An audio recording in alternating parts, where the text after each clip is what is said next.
కర్నూలు జిల్లా ఆలూరు మండలంలో అనేకుర్తి గ్రామంలో వారం రోజుల కింద కురువ ఆరాధ్య దైవం భక్త కనకదాసు విగ్రహం పగలగొట్టిన వారిని కఠినంగా శిక్షించాలని Aluru YCP party MLA Virupakshi demand చేశారు.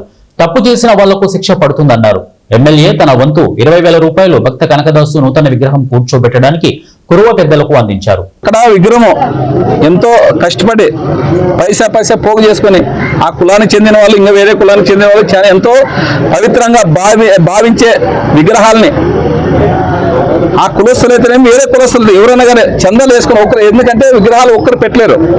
అలాంటి ఎంతో పవిత్రంగా భావించే ఈరోజు మన కనకదాసు విగ్రహాన్ని దుర్మార్గంగా పగలగొట్టము చాలా అన్యాయము. ఎందుకంటే విగ్రహాలు పగలగొట్టే సంస్కారము మన ఆలూరు కాన్స్టిట్యూన్సీలో ఎప్పుడు లేదు. ఈరోజు జరిగింది.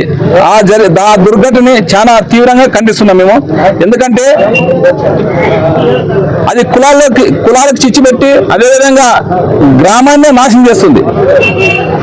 మనం ఈరోజు ప్రశాంతంగా ఉన్నాము. ఎందుకు ఉన్నామంటే ఈ గలాట్లు లేకున్నట్ల, ఈ గొడవలు లేకున్నట్ల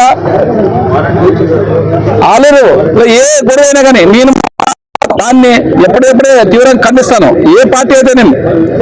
ఎందుకంటే పార్టీలు ఆ రోజు ఎలక్షన్ రోజు మాత్రమే మన పార్టీలు చూడాలి కానీ తప్ప ఎలక్షన్ అయిపోతే ఆ ఊర్లో ఒక కుటుంబ సభ్యులుగా ఉండాలి, అందరూ కలిసిమెలిసి మెరగల.